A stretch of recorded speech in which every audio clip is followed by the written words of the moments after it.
করছি। তো বিজ্ঞানের শুরুতে আমি বলিনি আমার যে সায়েন্সের প্রিপারেশনটা মোস্টলি হচ্ছে মানে অনেক বিশাল সিলেবাস, কিন্তু এত বিশাল এত কিছু দেখা আসলে পসিবল না রিটেনের জন্য।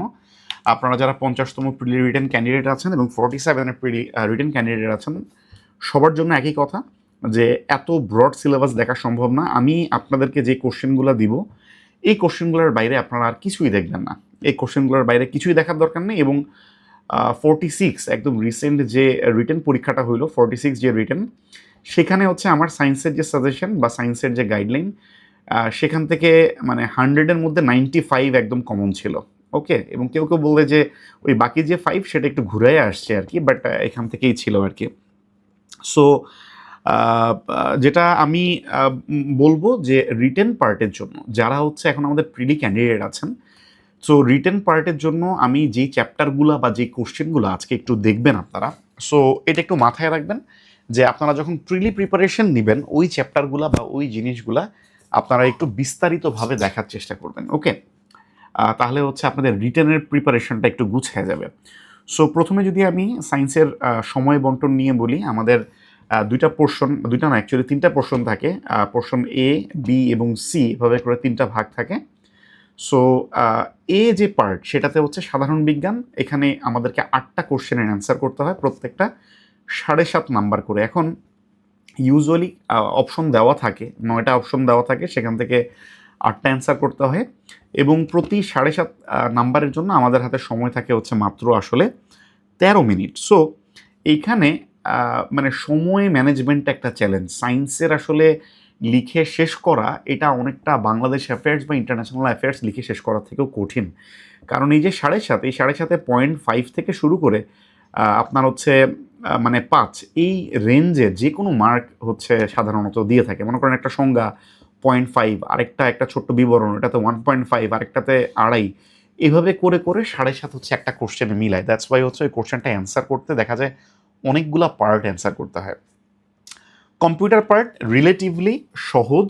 এখানে 10টা কোশ্চেন, ইউজুয়ালি 12-13টা কোশ্চেন থাকে, প্রত্যেকটাতে 2.5 করে নাম্বার থাকে। এখানে আর প্যাচগোছ নাই, মানে 0.5, 1.5 এরকম কোনো ঝামেলা করে না। ওই 10টা অ্যান্সার করলে এখানে 25 নাম্বার থাকে এবং প্রতি 2.5 নাম্বারের জন্য বা প্রত্যেকটা যে কোশ্চেন সেটার জন্য 4.5 মিনিটের মতো পাওয়া যায়। দেন হচ্ছে পার্ট সি যেটা, সেটা হচ্ছে ইলেকট্রিক্যালের পার্ট। সেখানে হচ্ছে 15 নাম্বার থাকে। এখানে 6টা কোশ্চেনের অ্যান্সার করতে হয়, ইউজুয়ালি 8টা কোশ্চেন দেওয়া থাকে এবং 2.5 মার্ক করে। সো 15 নাম্বার, একই কথা 2.5 যে নাম্বার সেটার জন্য 4.5 মিনিটের মতো হচ্ছে আপনারা হচ্ছে মোটামুটি সময় পাবেন। আমরা হচ্ছে এখন একটা একটা করে চ্যাপ্টার আমরা দেখব এবং একটা একটা করে চ্যাপ্টারে ওই চ্যাপ্টারের ভিতরে কোন কোন কোশ্চেন আমাদের রিটেনের জন্য শুধুমাত্র পড়বো। আপনারা যদি ডাইজেস্ট দেখেন বা যে কোনো রেফারেন্স দেখেন, আপনারা দেখবেন যে এক একটা চ্যাপ্টারের এগেইনস্টে অনেক প্রচুর প্রচুর কোশ্চেন দেওয়া থাকে। আমরা অত কিছু পড়বো না, বাট হচ্ছে এমন পড়বো না যে যেটা পড়লে আবার কমন হবে না, সেরকমও না। অর্থাৎ অপটিমাল লেভেলে যে একদম সবচেয়ে মিনিমাল যেটা পড়লে হচ্ছে আপনাদের ইফেক্টিভ প্রস্তুতি হবে, সেই বিষয়গুলো হচ্ছে আমি প্রত্যেক চ্যাপ্টারে আমি বলবো। যেমন হচ্ছে আলো চ্যাপ্টারে আলোর সংজ্ঞা, আলোর 4টা তত্ত্ব আছে, আলোর ধর্ম আছে। দেন হচ্ছে ফোটনের বৈশিষ্ট্য, আলোকবর্ষের সংজ্ঞা, এটা অনেকবার আসছে। চুম্বকীয় বর্ণালীর প্রত্যেকটা নাম, সেগুলোর তরঙ্গ দৈর্ঘ্য কত এবং সেগুলোর ব্যবহার কি, এটা অনেকবার আসছে এবং এটা ইম্পর্টেন্ট। দৃশ্যমান আলোর বর্ণালীর তরঙ্গ দৈর্ঘ্য রেঞ্জ, অর্থাৎ বেনিয়া সহ কলা প্রত্যেকটা হচ্ছে তরঙ্গ দৈর্ঘ্য কত থেকে কত পর্যন্ত, এটা আপনাদেরকে জানতে হবে এবং মাথায় রাখতে হবে। দেন হচ্ছে প্রভা, এটা সংজ্ঞা। প্রভা, এরপর হচ্ছে প্রতিপ্রভা, অনুপ্রভা, এগুলোও আছে। আমি এটা একটু লিখে দিই, অনুপ্রভা। সো এটার হচ্ছে আমাদের সংজ্ঞা। প্রভার মধ্যে হচ্ছে প্রতিপ্রভা, অনুভব, অ্যাকচুয়ালি ওটা প্রভার মানে প্রকারভেদের মধ্যেই পড়ে যাবে। লেজারের গঠন এবং বৈশিষ্ট্য, এক্সরে ধর্ম ব্যবহার, আলোর প্রতিফলন আর প্রতিফলনের 2টা সূত্র আছে। দেন হচ্ছে বিম্ব, দেন হচ্ছে সরল পেরিস্কোপ, এটার গঠন কি, এটার ব্যবহার কি। আলোর প্রতিসরণ থেকে আমাদেরকে আলোর প্রতিসরণের সংজ্ঞা, এটার 2টা রিলেভেন্ট সূত্র, স্নেলের সূত্র, প্রতিসরণাঙ্কের সংজ্ঞা। সো প্রতিসরণাঙ্কের যে সূত্র সেটা থেকে অ্যাকচুয়ালি প্রতিসরণাঙ্ক কাভার হয়ে যায় বা ওটা থেকে প্রতিসরণাঙ্ক আমরা ডিরাইভ করতে পারি। ক্রান্তিকোণ, পূর্ণ অভ্যন্তরীণ প্রতিফলন, অপটিক্যাল ফাইবার এটা কি, এটার ব্যবহার কি, আলোর বিচ্ছুরণ এটার সংজ্ঞা কি এবং এটার উদাহরণ কি। কিছু রিজন আমাদের দেখতে হয়, যেমন আকাশ কেন নীল দেখায়, সড়কে লাল সংকেত কেন ব্যবহার করা হয়, সাদা আলো প্রিজমে বর্ণালী কেন তৈরি করে, সূর্যাস্ত এবং সূর্যোদয়ের সময় আকাশ লাল কেন দেখায়, অথবা সূর্য চাঁদ অপেক্ষা অনেক বড় বাট আমরা যখন চোখে দেখি তখন দুইটা একই সমান কেন লাগে। সো এটা হচ্ছে মানে রিজনিং, এটা আলো চ্যাপ্টার থেকে আলোর বিভিন্ন ঘটনার মাধ্যমে এই জিনিসগুলো এক্সপ্লেইন করা যায়। দেন হচ্ছে আলোর বিক্ষেপণ, আলো চ্যাপ্টারটা কিন্তু অনেক গুরুত্বপূর্ণ। আলো চ্যাপ্টার থেকে রিটার্নে মোস্টলি কোশ্চেন একটা সেট আপনারা পাবেন, এটা এক্সপেকটেশন ধরে রাখতে পারেন। লেন্সের সংজ্ঞা, লেন্সের ক্ষমতা, আমাদের চোখে আমরা কিভাবে দেখি, ফটো তড়িৎ ক্রিয়ার বৈশিষ্ট্য, ফটো সেল, সূর্য থেকে বৈদ্যুতিক শক্তি আমরা কিভাবে উৎপাদন করতে পারি ফটো সেলের মাধ্যমে, টিউবলাইট এবং বৈদ্যুতিক বাল্ব এই দুটার কার্যপ্রণালী কেমন, দুটার মধ্যে তফাৎ কী। আরেকটা হচ্ছে হলোগ্রাফি, হলোগ্রাফি জিনিসটা কী এবং হলোগ্রাফির ইউজ কী। সো দেখে হয়তো বা মনে হইতে পারে বেশ কিছু কোশ্চেন একটা চ্যাপ্টারে, বাট ট্রাস্ট মি, আপনি যখন মূল রেফারেন্স বইয়ে যাবেন তখন আপনি কোশ্চেন এবং বইয়ের সাইজ দেখলে তখন বুঝতে পারবেন যে এগুলো হচ্ছে খুবই লিমিটেড, মানে এগুলো না পড়লেই না, এগুলো আপনাকে একদম পড়তেই হবে। দেন হচ্ছে শব্দ, আমি হচ্ছে ইম্পর্টেন্স অনুযায়ী মোটামুটি হচ্ছে চ্যাপ্টারগুলো এখানে মোটামুটি সাজানো, আপনারা সেভাবেই আগাইতে পারেন যখন আপনারা পড়বেন। শব্দর সংজ্ঞা, এটার উৎপত্তির কৌশল, এটার বৈশিষ্ট্য, বিভিন্ন মাধ্যমে শব্দের বেগ কেমন, কিছু সংজ্ঞা যেমন ব্যতিচার, সুস্পন্দ নিস্পন্দ বিন্দু, অনুদৈর্ঘ্য, অনুপ্রস্থ তরঙ্গ, শব্দের তীব্রতা, সুর, স্বর, তীব্রতা লেভেল, একটু খেয়াল করলে দেখবেন এগুলো মোটামুটি আপনার প্রিলিড টাইমেও আপনি পড়ছেন শব্দের এই বিষয়গুলো। শব্দ দূষণ, শব্দের ক্ষতিকারক প্রভাব, এটার প্রতিকার, এগুলো মোটামুটি আসলে তেমন একটা না, যদি আপনি নাও পড়েন তাও মোটামুটি একটু বানায় লেখা যায়। ওকে, এটার ক্ষতিকর প্রভাবগুলো কি, এটার প্রতিকার কিভাবে করা যায়। দেন শব্দেতর এবং শব্দোত্তর এই দুটো তরঙ্গের সংজ্ঞা এবং এটার ব্যবহার। দেন হচ্ছে মাইক্রোফোন এবং লাউড স্পিকার এই দুটার কার্যপ্রণালী, এবং অগ্রগামী এবং স্থির তরঙ্গ এই দুটা কি এবং এই দুটার মধ্যে তফাৎ কি। দেন ডপলার ক্রিয়া, ডপলার ক্রিয়া হচ্ছে একটা কমন সেন্স ইফেক্ট আর কি, আপনি আওয়াজ করতে করতে দূরে চলে গেলে আওয়াজটা কম শোনা যাবে, আওয়াজ করতে করতে সামনে আসলে আওয়াজটা জোরে শোনা যাবে। সো ডপলার ইফেক্টটার সংজ্ঞা একটু দেখবেন। প্রতিধ্বনির ব্যবহার, সংজ্ঞা এবং ব্যবহার, সংজ্ঞাটা মোটামুটি আমরা তো সবাই জানি, এটা কূপের গভীরতা নির্ণয় অথবা আমরা হচ্ছে ভূগর্ভে খনিজের অস্তিত্ব নির্ণয়ের ক্ষেত্রে আমরা মোটামুটি হচ্ছে মানে আমরা প্রতিধ্বনি ইউজ করে থাকি। আরেকটা হচ্ছে রিভারবেশন, রিভারবেশনের ক্ষেত্রে সেবাইনের একটা ল, এইটা হচ্ছে আমার কাছে মনে হয় যে আপনাদের যে 9-10-এর ফিজিক্স অথবা হচ্ছে আমাদের প্রিলির যে ফিজিক্স পড়া সেটা থেকে মনে হয় শুধুমাত্র এই জিনিসটা আনকমন আছে, এছাড়া বাদবাকি যা আছে দেখবেন মোরললেস আপনাদের হচ্ছে আগের পড়ার সাথে, হয় প্রিলি পড়ার সাথে অথবা হচ্ছে 9-10-এর ফিজিক্স এগুলোর সাথে অনেক মিল পাবেন। চুম্বক থেকে আমরা চুম্বকের ধর্ম, এই সংজ্ঞাগুলো একটু দেখবো আমরা। সলিনয়েড, দণ্ডচুম্বকের বৈশিষ্ট্য, পৃথিবী একটা বিরাট চুম্বক, এই এক্সপ্লেনেশনটা আমরা অসংখ্যবার দেখছি এর আগেও, মানে হচ্ছে আগের ক্লাসগুলোতে আর কি, বা হচ্ছে মানে প্রিলিড টাইমেও আমরা এটা কভার করি। প্যারাচুম্বক, ডায়াচুম্বক, ফেরোচুম্বক এগুলোর সংজ্ঞা, উদাহরণ এবং এদের বৈশিষ্ট্য। দেন হিস্টেরিসিস লুপ, এই হিস্টেরিসিস লুপ শুধুমাত্র এইটা খুব সম্ভব হচ্ছে আমাদের ইন্টারের বই থেকে কভার করা হয়। সো শুধুমাত্র এইটা আমার কাছে মনে হয় হচ্ছে যে মানে এইটা হচ্ছে একটু ডিফারেন্ট। ওকে, আচ্ছা। অম্ল, ক্ষারক এবং হচ্ছে লবণ, এটা থেকে যদি আমরা দেখি, আমরা হচ্ছে এখানে অ্যাসিড ক্ষার সম্পর্কীয় আমাদের লুইস মতবাদ, অ্যারেনিয়াস মতবাদ, ব্রনস্টেড লাউরি মতবাদ, সো অ্যাসিড ক্ষার সম্পর্কে কিছু তত্ত্ব আছে, সেই তত্ত্বগুলো দেখতে হবে। রাজ অম্ল জিনিসটা কি, অনুবন্ধী অ্যাসিড ক্ষার, দেন হচ্ছে বিভিন্ন ফলে কি কি অ্যাসিড উপস্থিত থাকে, এটা কিন্তু অ্যাকচুয়ালি আমাদের প্রিলিড টাইমে পড়া। অ্যাসিড ক্ষারের বৈশিষ্ট্য, সংজ্ঞা এবং ব্যবহার, এটাও প্রিলিড টাইমের পড়া। নির্দেশক, কোন নির্দেশক দিয়ে মানে আমরা অ্যাসিডে কী কালার হয় এবং ক্ষারে কী কালার হয়, সো এটা সংজ্ঞা এবং ব্যবহার, ব্যবহারের মধ্যে কয়েকটা নির্দেশকের যে কী কালার চেঞ্জ হয়। পাকস্থলীতে অ্যাসিডিটির কারণ কী এবং এটা কীভাবে প্রতিকার করা যায়। আপনারা জানেন যে আমরা অ্যান্টাসিড বা হচ্ছে গ্যাসের যে ওষুধ খাই এগুলো অ্যাকচুয়ালি ক্ষার, সো অ্যাসিডিটি যখন হয় তখন আমরা ক্ষার খাই যাতে করে অ্যাসিড ক্ষার রিয়েকশন করে পানি এবং লবণ উৎপন্ন করে, অ্যাসিডিটি যাতে রিডিউস হয়।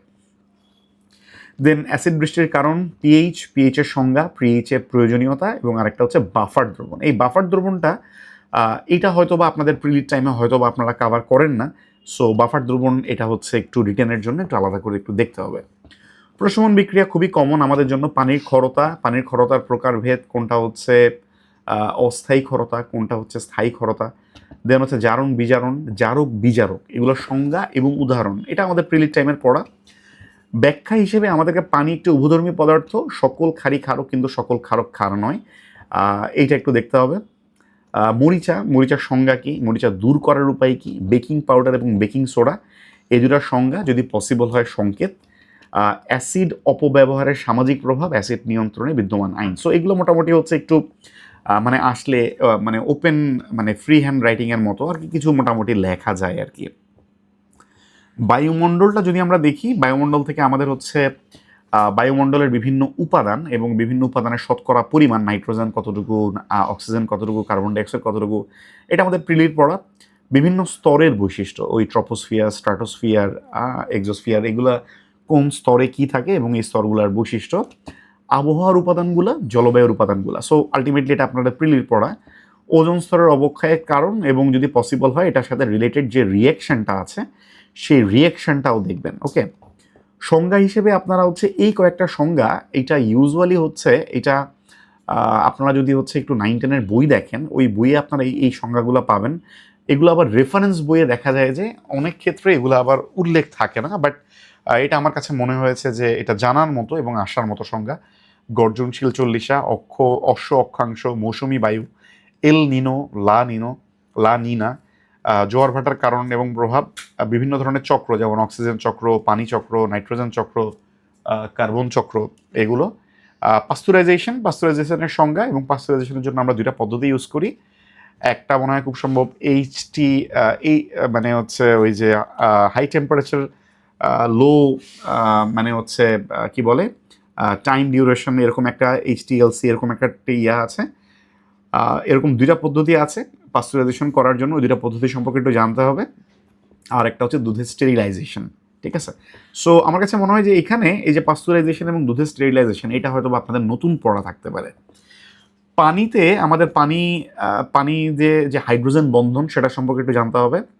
আমাদের বাংলাদেশের মিঠা পানির উৎসগুলা কি কি, বিশুদ্ধ পানির মানদণ্ড কি কি, অর্থাৎ কি কি জিনিস মানে প্যারামিটার থাকলে আমি বুঝবো যে এটা হচ্ছে বিশুদ্ধ পানি। পানির হচ্ছে ডিও, পানির biological oxygen demand, chemical oxygen demand এবং টোটাল ডিজলভড সলিডস। হ্যাঁ, সাধারণ এবং কঠিন পানি, অ্যালগাল ব্লোম, আরেকটা হচ্ছে আন্তর্জাতিক নদী কনভেনশন। এই কয়েকটা জিনিস আমার কাছে মনে হয় একটু নতুন আপনাদের জন্য, যারা হচ্ছে আপনারা হচ্ছে নতুন মানে মানে রিটেনের জন্য আমার কাছে মনে হয় এই চ্যাপ্টারের নতুন এই পোর্শনগুলো একটু দেখতে হয়। পানি দূষণ রোধে করণীয়, এটা মোটামুটি একবার রিডিং দিলে দেখবেন লিখতে পারবেন। পানি বিশুদ্ধকরণের পদ্ধতিগুলো কি কি, এটাও মোটামুটি একবার রিডিং দিলে পড়তে পারবেন। দেন পরের চ্যাপ্টারটা হচ্ছে আমাদের সম্পদ থেকে আমরা মাটির গঠন প্রকারভেদ, ডায়াটমীয় মৃত্তিকা, এর সংজ্ঞা ব্যবহার, এটা নতুন তুলনামূলকভাবে, এটা আপনারা প্রিলিড টাইমে ইউজুয়ালি পড়েন না। মাটির পিএইচ এবং পিএইচ মোটামুটি আমরা পড়ি, কিন্তু পিএফটা আমরা এটা আবার একটু নতুন। দেন হচ্ছে মাটি দূষণের কারণ কি, এটার ফলাফল কি, দেন হচ্ছে এটার প্রতিকার কি। ওকে, লবণাক্ত মাটিকে মানে শস্য চাষের উপযোগী আমরা কিভাবে করতে পারি, সো কী কী সার প্রয়োগ করা হয় বা মানে কিভাবে এটা করা যায়, এটা একটু নতুন দেখতে হয়। প্রাকৃতিক গ্যাস প্রক্রিয়াজাতকরণের কৌশল এবং সংজ্ঞা হিসেবে এই সংজ্ঞাগুলো একটু দেখবেন। এর মধ্যে হচ্ছে এইখানের সংজ্ঞা, এগুলো একটু তুলনামূলকভাবে একটু নতুন মনে হতে পারে। আরেকটা হচ্ছে রেইন ফরেস্ট এবং বায়োডাইভার্সিটি কনজারভেশনের গুরুত্ব। সো এটা হচ্ছে অনেকটা হচ্ছে একটু ক্রিয়েটিভ রাইটিং বা ফ্রি হ্যান্ড রাইটিং, যে আপনি একটু বানায়ও লিখতে পারবেন চাইলে। পলিমার এই চ্যাপ্টার থেকে ইউজুয়ালি তুলনামূলক বেশ কম কোশ্চেন হয়। এখান থেকে মোটামুটি আমরা পলিমারের সংজ্ঞা, বৈশিষ্ট্য আর পলিমার প্রস্তুতের প্রণালী হিসেবে আমরা পলিথিন, পলিপ্রোপিন, পিভিসি, টেফনল এবং পিভিএ এই কয়েকটা দেখব এবং টিকা আকারে এই টিকাগুলো দেখবেন। ওকে, এটা আমার কাছে মনে হয় প্রিলিতেও আমরা এই চ্যাপ্টারটা আসলে পড়তে হয় না, এটা তুলনামূলকভাবে রিটেনের জন্যই হচ্ছে মানে চ্যাপ্টার। সো পলিমার থেকে জাস্ট শুধুমাত্র এতটুকু কাভার করবেন। জৈব প্রযুক্তি, এখান থেকে মোটামুটি আমরা ক্রোমোজোমের সংজ্ঞা, এর গঠন, এর প্রকারভেদ, ডিএনএ আরএনএ এটার সংজ্ঞা, গঠন, কাজ, ডিএনএ রেপ্লিকেশন কীভাবে হয় এই প্রসেসটা, রেপ্লিকেশন এবং ট্রান্সক্রিপশন এই দুটোর মধ্যে তফাৎ, জিন এবং ক্রোমোজোমের মধ্যে তফাৎ, মানুষের কিছু জেনেটিক মানে ডিসঅর্ডার, এগুলোর কিছু এক্সাম্পল দেখতে হয়, এবং টিকা হিসেবে হচ্ছে এগুলো দেখবেন, স্পেশালি বিটি বেগুন, জেনেটিক্যালি মডিফাইড যে আমরা যে মানে ক্রপগুলাই খাই, জিএমও, ন্যানো টেকনোলজি, ফার্মাকোলজি, এগুলা হচ্ছে টিকা আকারে একটু দেখবেন, যাতে হচ্ছে এখান থেকে আসলে মোটামুটি লেখা যায়।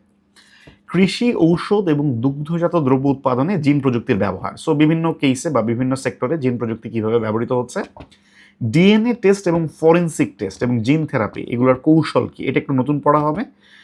মানবদেহে বিভিন্ন হরমোনের গুরুত্ব, এটাও তুলনামূলক একটু নতুন পড়া হবে। মেন্ডেলের বংশগতিবিদ্যার সূত্র, এটা আপনাদের 9-10-এর পড়া, যাদের 9-10-এর সায়েন্স ব্যাকগ্রাউন্ডে ছিলেন।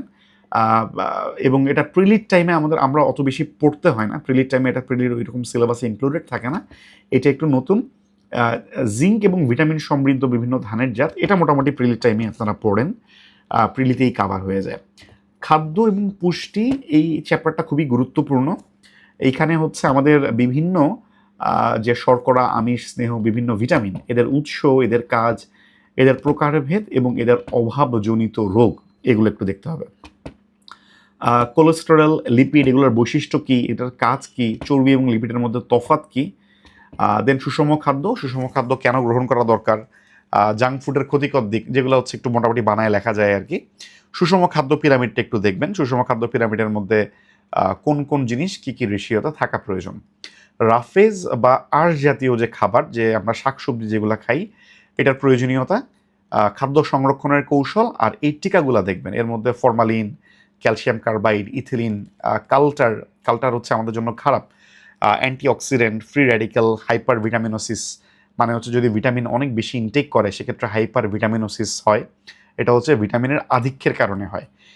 কিলেটিং এজেন্ট, এনজাইম, এগুলো সম্পর্কে এগুলো একটু টিকা আকারে দেখবেন, এগুলো তুলনামূলকভাবে আপনাদের রিটেনের টাইমে একটু নতুন। ওকে, আচ্ছা, আমরা রোগ স্বাস্থ্য পরিচর্যা, এটার মধ্যে আমরা হচ্ছে ওই যে মানে বিভিন্ন রোগের লক্ষণ, এই রোগগুলো কিভাবে ছড়ায়, এটার চিকিৎসা, এটার প্রতিকার, এর মধ্যে অ্যানথ্রাক্স, জলাতঙ্ক, stroke, heart attack, dengue, Zika virus, diarrhoea, চোখে ছানি, এখানে যে রোগগুলো আছে সেগুলোর হচ্ছে লক্ষণ, কিভাবে ছড়ায়, এটা চিকিৎসা এবং প্রতিকার, এটা খুবই গুরুত্বপূর্ণ। অ্যান্টিবায়োটিক এবং অ্যান্টিসেপটিক, দুটোর মধ্যে তফাৎ, রক্তের বিভিন্ন উপাদান এবং এদের কাজ, এটা দেখতে হবে। রক্তচাপ, ডায়াবেটিস, এটার প্রকারভেদ কী, এটার নিয়ন্ত্রণের উপায় কী, ইনসুলিন কিভাবে কাজ করে ডায়াবেটিক পেশেন্টের ক্ষেত্রে, বিভিন্ন চিকিৎসা কাজে ব্যবহৃত যন্ত্রের কার্যপ্রণালী এবং ব্যবহার। আচ্ছা, যেমন এর মাঝে আছে আমাদের হচ্ছে X ray, ultrasonography, CT scan, MRI, ECG, radiotherapy, chemotherapy, angiography, অর্থাৎ এই যে মেশিনারিজগুলা, এটা কিভাবে কাজ করে এবং এটার ব্যবহার কী, এটা কী কাজে ব্যবহৃত হয় এবং এটা আমরা কিভাবে মানে এটার কার্যপ্রণালী, ওয়ার্কিং প্রিন্সিপাল কি, এটা দেখতে হয়। এটা তুলনামূলকভাবে আমার কাছে মনে হয় একটু নতুন পড়া, প্রিলিড টাইমে কাভার হয় না। বাংলাদেশের এক্সটেন্ডেড প্রোগ্রাম অন ইমিউনাইজেশন, যেটা হচ্ছে ইপিআই, সম্প্রসারিত টিকাদান কর্মসূচি, এইটার ডিটেইলড কোন টিকা কখন দেয়, কী কী টিকা দিতে হয়, ডিডিটি এবং মানব শরীরে এটার ক্ষতিকর প্রভাব। ওকে, আচ্ছা, সো এগুলো একটু কাভার করতে হবে। এগুলো হচ্ছে মোটামুটি দেখলে আমার কাছে মনে হয় সায়েন্সের পার্টে 60 মার্কের জন্য, এর বাইরে কিছু আপনাদের আপাতত দেখার কোনো প্রয়োজন নেই, শুধুমাত্র এগুলো দেখবেন। আমরা হচ্ছে একটু আইসিটি পোর্শনে যাই, যেহেতু এটা হচ্ছে আমাদের সায়েন্স এবং আইসিটি দুইটা হচ্ছে আসলে একই পার্ট, 40 মার্ক এবং হচ্ছে 60 মার্ক। সো আইসিটির মধ্যে আমাদের দুইটা পার্ট আছে, দুইটা পার্ট, একটা পার্ট হচ্ছে আমাদের কম্পিউটার। সো প্রথমে যদি আমরা কম্পিউটারটা কাভার করি, কম্পিউটারের মধ্যে দেখবেন যে আপনারা প্রিলির অনেকগুলো দেখবেন যে এখানে কাভার হয়ে যায়, যেমন কম্পিউটারের বিভিন্ন প্রজন্ম, এদের উদাহরণ, দেন কম্পিউটারের প্রকারভেদ এবং এটার উদাহরণ, কম্পিউটারের সংগঠনের মধ্যে এলইউ, সিপিইউ, মাইক্রোপ্রসেসর এবং মাদারবোর্ড, হ্যাঁ, এদের কাজ, মাইক্রোপ্রসেসর প্রকারভেদ কী, কাজ কী, কম্পিউটারের বাস কী, বাসের প্রকারভেদ কী, সিস্টেম বাস, অ্যাড্রেস বাস, এক্সপানশন বাস, এগুলো আমরা প্রিলিড টাইমে আমরা পড়ি মোটামুটি। প্রাইমারি সেকেন্ডারি স্টোরেজ কী, মেমোরি কী, র্যাম রম কী, এদের পার্থক্য, কম্পিউটার সফটওয়্যারের শ্রেণীবিভাগ, যেমন সিস্টেম সফটওয়্যার, অ্যাপ্লিকেশন সফটওয়্যার, পার্থক্য এবং সেই সাথে উদাহরণ, অপারেটিং সিস্টেম কী এবং অপারেটিং সিস্টেমের ইউজ কী। ওকে, আচ্ছা, দেন হচ্ছে কম্পিউটারের ভাইরাস, এটাও আমরা পিরিয়ড টাইমে খুব বেশি করে পড়ি যে কম্পিউটারের ভাইরাসের মধ্যে কী কী ভাইরাস আছে, নাম ধাম সহ তো পড়তে হয়, এবং এটা কিভাবে কোন কোন ওয়েতে কম্পিউটারে আসলে প্রবেশ করতে পারে। যেমন বিভিন্ন প্রকার ভাইরাস, যেমন worm, Trojan, spyware, adware, ransomware. So এই ধরনের এই যে বিভিন্ন ধরনের ভাইরাসগুলো, এটা সম্পর্কে একটু জানবেন। দেন হচ্ছে অ্যান্টিভাইরাস, অ্যান্টিভাইরাস কি এবং উইথ এক্সাম্পল। ওকে, আচ্ছা। প্রোগ্রামিং ল্যাঙ্গুয়েজ কি, মেশিন ল্যাঙ্গুয়েজ, অ্যাসেম্বলি ল্যাঙ্গুয়েজ, এরপর হচ্ছে মধ্যম স্তরের ভাষা, উচ্চ স্তরের ভাষা, এগুলোর এক্সাম্পল এবং এগুলোর সুবিধা অসুবিধা। ওকে, দেন হচ্ছে মেশিন ল্যাঙ্গুয়েজ এবং অ্যাসেম্বলি ল্যাঙ্গুয়েজ, এই দুটার মধ্যে পার্থক্য, এই দুটার মধ্যে ডিফারেন্স একটু দেখতে হবে। দেন হচ্ছে উচ্চ স্তরের ল্যাঙ্গুয়েজ এবং নিম্ন স্তরের ল্যাঙ্গুয়েজ, এই দুটোর মধ্যে তফাৎ কি। দেন হচ্ছে অবজেক্ট ওরিয়েন্টেড প্রোগ্রামিং এবং এদের মধ্যে কোনগুলো object oriented programming, function overloading এবং function overriding. So function overloading কি এবং এটার এক্সাম্পল। সো এখানের আমাদের কম্পিউটার পোর্শনের যে কোশ্চেনগুলো ম্যাক্সিমাম আপনারা দেখবেন যে ইন্টারের আমাদের যে আইসিটি ওই পোর্শনটা থেকে মোটামুটি অনেকটাই কাভার হয়ে যায়। দেন হচ্ছে আমাদের ট্রান্সলেশন প্রোগ্রাম কি বা ট্রান্সলেটর প্রোগ্রাম কি, এটার প্রকারভেদ কি, বিভিন্ন ধরনের অনুবাদক প্রোগ্রাম যেমন হচ্ছে কম্পাইলার, অ্যাসেম্বলার, দেন হচ্ছে ইন্টারপ্রেটার, এগুলোর মধ্যে তফাৎ কি এবং এগুলোর এক্সাম্পল। দেন হচ্ছে সফটওয়্যার ডেভেলপমেন্ট লাইফ সাইকেল, মানে একটা সাইকেল থাকে, এই সাইকেলটা প্রোগ্রামিংয়ের ক্ষেত্রে বাগ কি, বাগ মানে হচ্ছে প্রোগ্রামিংয়ের যে কোনো ভুল, এটাকে আমরা বাগ বলি। বাগগুলোর মধ্যে syntax error, logical error, execution বা রান টাইম এরর, এগুলোর সংজ্ঞা একটু জানবেন। দেন হচ্ছে অ্যালগোরিদম কি, এটা মোটামুটি আমাদের ইন্টারের যে আইসিটি বই সেখানেও থাকে, 1 থেকে 100 পর্যন্ত সংখ্যার যোগফল বের করার অ্যালগোরিদম এবং ফ্লোচার্ট। আমার কাছে মনে হয় মানে খুব বেশি দিন নাই যে এই কোশ্চেনটা চলে আসবে, এবং কোশ্চেনটা খুবই বেসিক কোশ্চেন, সো এটা আমার কাছে মনে হয় দেখা উচিত। বায়োস, বুটিং, এরপর হচ্ছে পোস্ট অন সেলফ টেস্ট, যেটা হচ্ছে পোস্ট আমরা বলি, power on self test, firmware, software ইঞ্জিনিয়ারিংয়ের ক্ষেত্রে 5টা ডিজাইন প্যাটার্নের নাম। এটা কিন্তু মাঝখানে খুব সম্ভব 40তম বিসিএসে এই কোশ্চেনটা আসছিল, এবং এটা আমার কাছে মনে হয় না যে কম্পিউটার সায়েন্স ব্যাকগ্রাউন্ডের বাইরে কেউ ইনস্ট্যান্ট 5টা ডিজাইন প্যাটার্নের নাম আসলে লিখতে পারবে। সো এই কোশ্চেনটা আমার কাছে মনে হয় যে খুবই আনঅর্থোডক্স ছিল। এরপরের কোশ্চেনগুলো আসলে ওইরকম কমপ্লিকেটেড কোশ্চেন হয়নি, বাট স্টিল এই কোশ্চেনটা দেখে রাখা ভালো। অফিস অটোমেশন কীভাবে করা যায়, দেন হচ্ছে teleconferencing, virtual reality, artificial intelligence, blockchain technology এবং নিউরালিঙ্ক, এগুলো কি।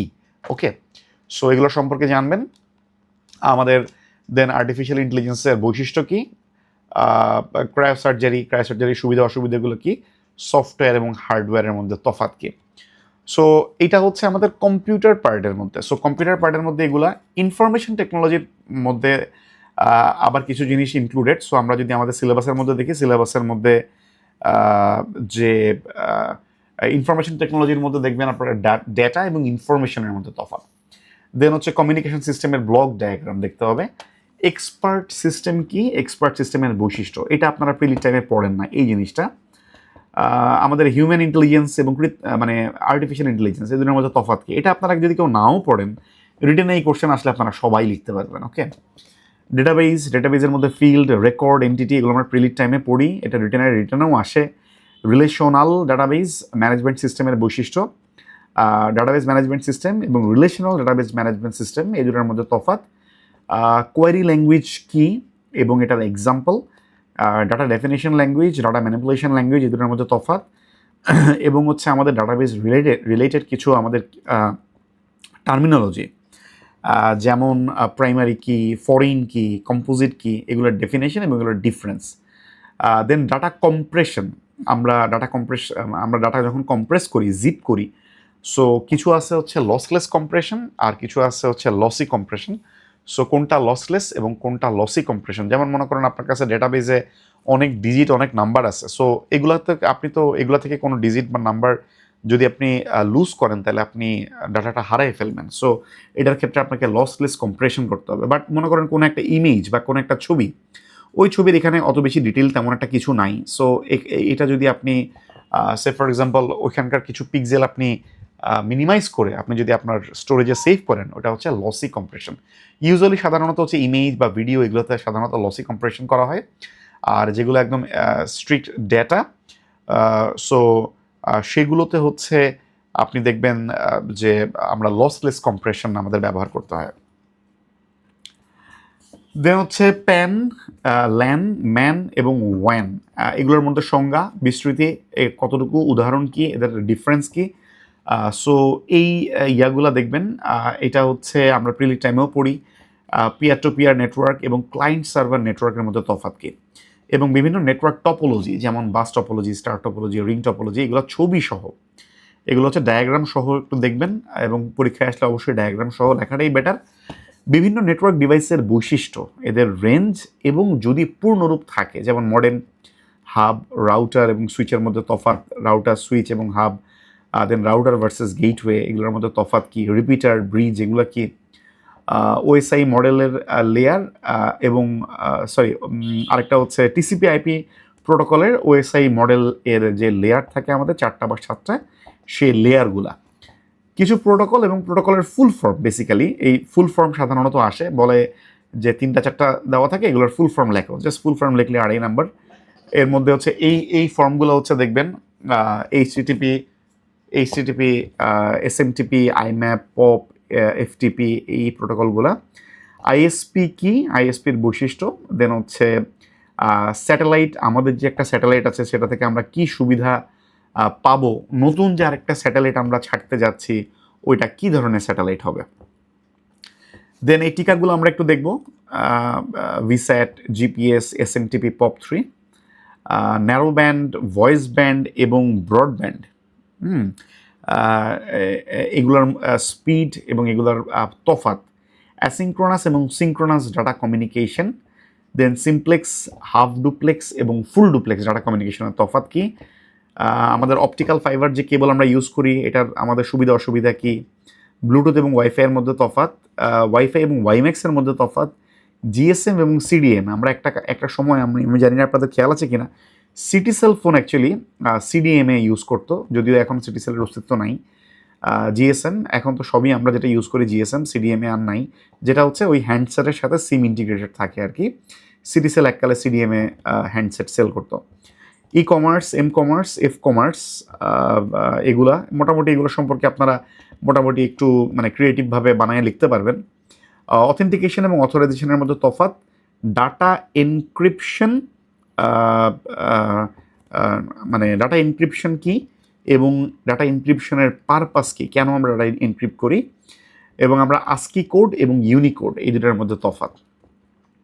সো আমাদের যে ইনফরমেশন টেকনোলজি, এই পার্টটা আমার কাছে মনে হয় যে আপনাদের কিছুটা মানে জায়গা আছে যেগুলো, যেমন হচ্ছে এখানে হচ্ছে ওই বিভিন্ন নেটওয়ার্ক ডিভাইসের বৈশিষ্ট্য, রেঞ্জ এবং ফুল ফর্ম, বা হচ্ছে ওএসআই মডেল লেয়ার যেগুলা সেগুলা, দেন হচ্ছে peer to peer network topology, এগুলো তো প্রিলি টাইমে আসলে আমাদের পড়তে হয়। এই যে ন্যারো ব্যান্ড, দেন হচ্ছে সিম্পল, হাফ ডুপ্লেক্স এবং full duplex data communication, Bluetooth, wifi, WiMAX, GSM, CDMA, এগুলো হচ্ছে রিটেনের টাইমে একটু নতুন, যেগুলো আমাদের প্রিলি সিলেবাসে সাধারণত থাকে না, বা প্রিলিতে আমাদের মোটামুটি আমাদের মানে তেমন একটা কাভার করতে হয় না। সো এখানের যে কোশ্চেন আপনারা দেখতে পাচ্ছেন, কোশ্চেন হচ্ছে এখানে 1 পেজ, 2 পেজ, 3 পেজ, আর এখানে হচ্ছে শুরুতে উপরে 3টা, আর এখানে হচ্ছে 1 পেজ, 2 পেজ, 3 পেজ।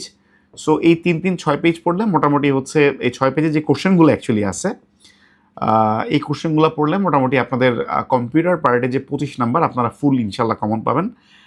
ইনশাল্লাহ মানে ওয়ারি করার দরকার নেই। আমরা ইলেকট্রিক্যাল টেকনোলজি, সেখান থেকে যদি যাই, আমরা এখান থেকে ডিসি কারেন্ট এবং এসি কারেন্টের মধ্যে পার্থক্য দেখতে হবে, কুলম্বের সূত্র, ওহেমের সূত্র, দেন হচ্ছে পরিবাহী, অর্ধপরিবাহী এবং অপরিবাহী, এদের মধ্যে পার্থক্য, তড়িৎচালক শক্তি এবং বিভবের মধ্যে তফাৎ, রোধের সূত্র, রোধের সংজ্ঞা, সূত্র এবং আপেক্ষিক রোধ, আদর্শ বৈদ্যুতিক সার্কিটের উদাহরণ, সার্কিট ব্রেকার কি, জিএফসিআই কি এবং এটার মধ্যে তফাৎ কি,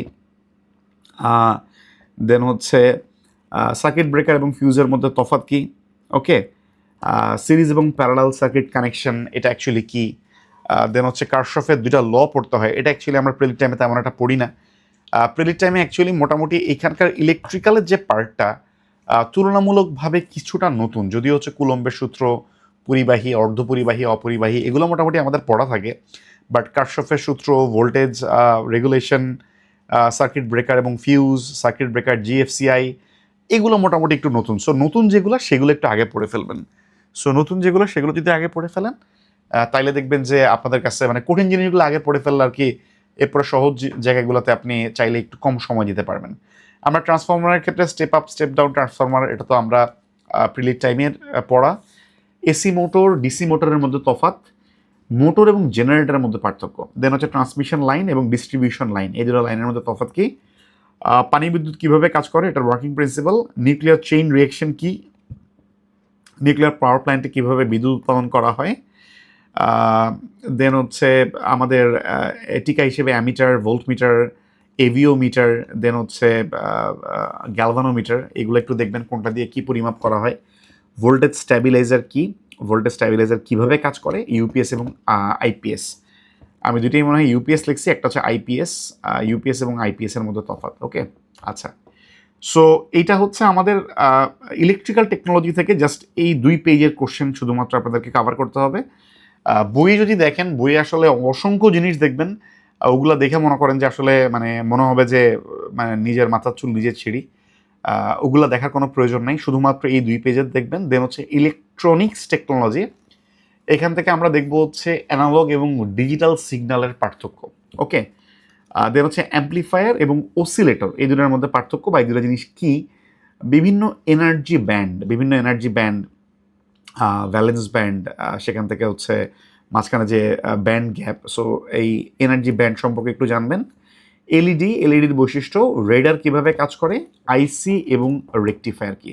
সো ইলেকট্রনিক্স টেকনোলজি থেকে শুধুমাত্র এই 1 2 3 4 5 6 6টা কোশ্চেন, আর হচ্ছে আমাদের ইলেকট্রিক্যাল টেকনোলজি থেকে এখানে যে কটা কোশ্চেন আমি দিলাম, জাস্ট এই 3টা পেজের কোশ্চেন দেখলে ইনশাল্লাহ আপনাদের 15 নম্বর কাভার হয়ে যাবে। এর বাইরে ইনশাল্লাহ তেমন একটা কিছু আসে না। আমাদের ইলেকট্রনিক্স এই পার্ট থেকে 15 নাম্বার থাকে এবং এই 15 নাম্বারের জন্য এই কয়টা কোশ্চেন দেখাই না। আর কম্পিউটারের পার্টে যে কথা বললাম, আইসিটি পার্টে আমার কাছে মনে হয় যে আপনাদের হয়তোবা ইনফরমেশন টেকনোলজির পার্টে কিছু জিনিস একটু নতুন লাগতে পারে, সেগুলো পড়তে আপনাদের হয়তোবা একটু কিছুটা সময় লাগতে পারে। এছাড়া আমার কাছে মনে হয়েছে যে প্রিলির পড়ার সাথে কিন্তু অনেক ওভারল্যাপিং টপিক আছে। আর সায়েন্সের যেটা বললাম, সায়েন্সের ক্ষেত্রে তুলনামূলকভাবে পড়া একটু বেশি, বাট স্টিল এখানে কিন্তু প্রিলির সাথে অনেক ওভারল্যাপিং আছে। সো যখন আলোচনা করা যায় মেন্ডেলের সূত্র, এটা হয়তো আমরা প্রিলি টাইমে তেমন একটা পড়ি না। ডিএনএ টেস্ট, ফরেন্সিক টেস্ট, এটা হয়তো বা পড়তে হয় না। দেন হচ্ছে এই যে জৈব প্রযুক্তির মধ্যে হচ্ছে জিএমও বা বিটি বেগুন, দেন হচ্ছে ন্যানো টেকনোলজি বা ফার্মাকোলজি, এগুলো হয়তো বা আমাদের কাভার করতে হয় না। কিন্তু আপনি দেখবেন যে মানে শুধুমাত্র যেগুলো হচ্ছে আপনার প্রিলিড টাইমে কাভার করতে হয় না, সেগুলো যদি একটু আগে পড়ে ফেলেন তাহলে হচ্ছে আপনার পড়াটা একটু গুছিয়ে যাবে দ্রুত। ওকে, আর পলিমার চ্যাপ্টারটা ওভারঅল পুরোটাই নতুন। সো এইখানে যে কোশ্চেনগুলো আমি দিছি বা কোশ্চেনগুলো আমি আলোচনা করছি, এই কোশ্চেনগুলো দেখবেন, এর বাইরে কোনো কোশ্চেন আপাতত তো নাই, মানে পরেও দেখার প্রয়োজন নেই। ইভেন যারা 50তমর জন্য আসেন, যদি এর বাইরে কোনো কিছু অ্যাডিশনাল দেখতে হয় আমাদের 50তম রিটেনের জন্য, সেক্ষেত্রে আমি সাজেস্ট করব। বাট আমার কাছে মনে হয় না যে সায়েন্সের জন্য এর বাইরে কোনো প্রিপারেশন নেওয়ার প্রয়োজন আছে। এখানে যে কোশ্চেনগুলো দিছি, মোস্ট অফ দ্য কোশ্চেন আপনি হচ্ছে ডিরেক্টলি আপনি ডাইজেস্টে পেয়ে যাবেন। সো আমি বলবো যে ডাইজেস্টে যেটা পাবেন, আপনি ডাইজেস্টের থেকে আপনি সিরিয়ালি আমার যে সাজেশনের যে কোশ্চেনগুলো দিলাম আমি, সেগুলো ডাইজেস্ট থেকে আপনি সিরিয়ালি একটা একটা করে পড়বেন এবং একটা একটা করে আপনি মার্ক করে ফেলবেন যে আপনার এই কোশ্চেন পড়া হয়েছে। আমার এখানে যে কোশ্চেন মানে নাই, সেটা ডাইজেস্ট থেকে আর আলাদা করে পড়বেন না, শুধুমাত্র এই কোশ্চেনগুলো মার্ক করে করে পড়ে ফেলবেন, তাইলে দ্রুত সায়েন্সের সিলেবাসটা কাভার করতে পারবেন ইনশাল্লাহ। ওকে, সায়েন্সের মধ্যে মানে এই অংশগুলো যদি দেখেন, সায়েন্সের মধ্যে খুব ভালো মার্ক ক্যারি করা সম্ভব।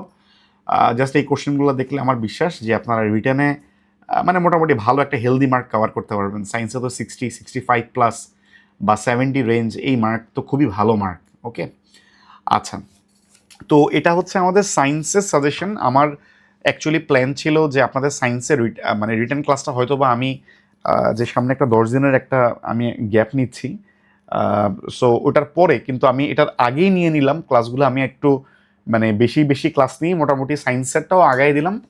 সো আমাদের যদি বলি এখন রিটেনের জন্য, আপনারা যারা রিটেন ক্যান্ডিডেট আছেন, আমি একটু সামারি করি। সেটা হচ্ছে বাংলা, মানে আপনাদের তো সময় আসলে খুবই কম। আজকে অক্টোবরের 4 তারিখ, নভেম্বরের 27 তারিখ আপনাদের পরীক্ষা। সো বাংলার জন্য আমি আপনাদেরকে অলরেডি নোট প্রোভাইড করছি। দেখবেন হচ্ছে ওই গ্রন্থ সমালোচনার নোট আছে, সংলাপের হচ্ছে দেখার জন্য কিছু আছে, বাংলা ব্যাকরণ বিষয়ে কোশ্চেনের নোট আছে। আমি জাস্ট হচ্ছে আপনাদেরকে রচনার যে নোট বা হচ্ছে কম্পোজিশনের যে নোট, বাংলা, ইংরেজি এবং বাংলাদেশ অ্যাফেয়ার্স। সো এই যে রচনা বা কম্পোজিশন, অ্যাকচুয়ালি এই যে রচনা বা কম্পোজিশন, এটা বাংলাদেশ অ্যাফেয়ার্সের সাথে একসাথে আসলে মানে আমাদের লাগে। এটার নোট আমি আপনাদেরকে দিব ইম্পর্টেন্ট টপিকের ইনশাল্লাহ।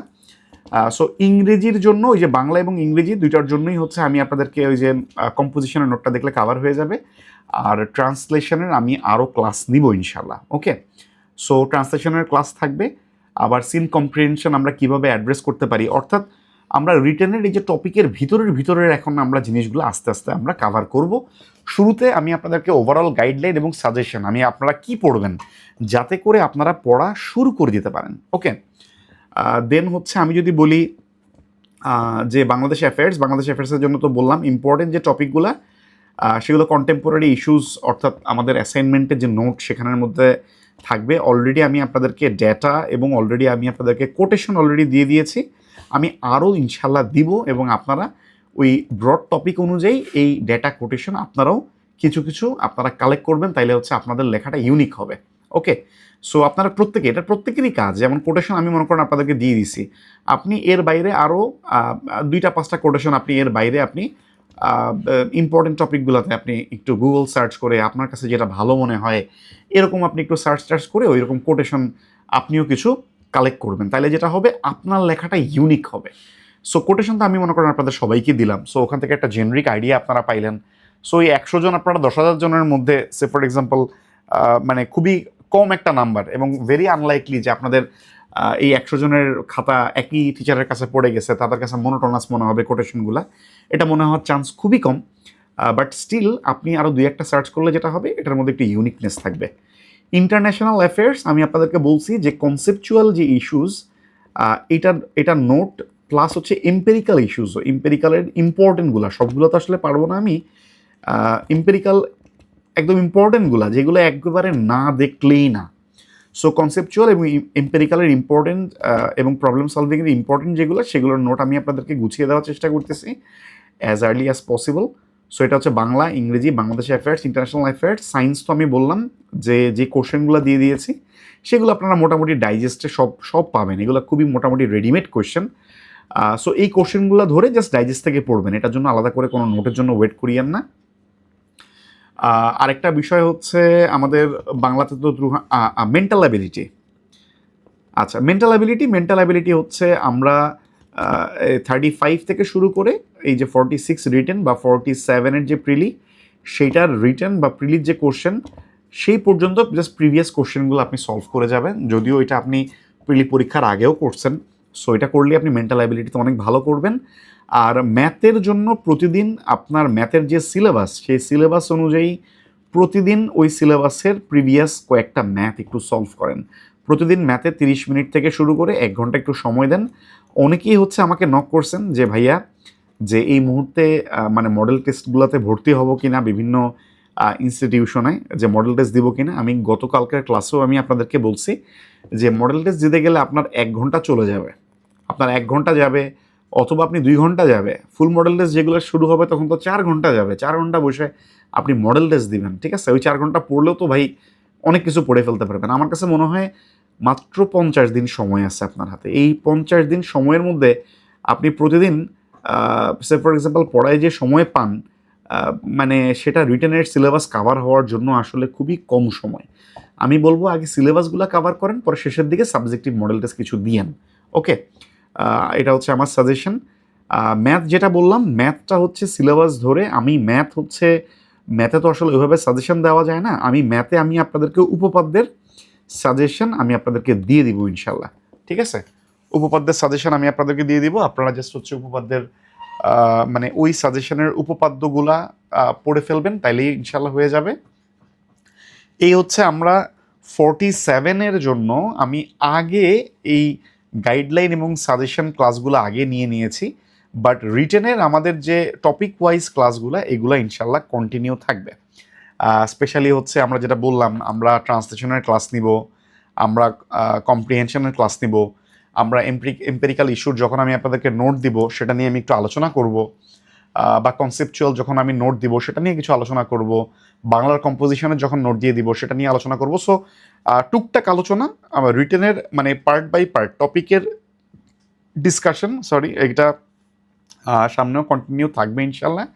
বাট শুরুতে আমি একটু মানে প্রথমেই রিটেনের পোর্শনটা সায়েন্স পর্যন্ত, মানে আমার কাছে যেহেতু ম্যাথ আমি কাভার করতেছি না, ম্যাথ ওভাবে আসলে কাভার করা পসিবলও না, রিটেনের অন্যান্য সবগুলো সাবজেক্ট আমি আপনাদেরকে একটু গুছিয়ে দেওয়ার চেষ্টা করলাম, আপনারা শুধুমাত্র ওইটা ধরে আগাবেন ইনশাল্লাহ। আমি রিটেন পার্টের কিছু কোশ্চেন যেগুলো আছে সেগুলো হচ্ছে আমি একটু অ্যাড্রেস করে আমি এরপর হচ্ছে বাংলাদেশের সরকার ব্যবস্থা, ওইটা হয়তো বা আমাদের 5 থেকে 10 মিনিট লাগবে, এবং ওইটা আমি এখনও কাজ করতেছি ওই নোটটাতে, আমি জাস্ট আপনাদেরকে দেখাই দিব যে কী কী জিনিস আসলে আমাদের ওখান থেকে পড়তে হবে।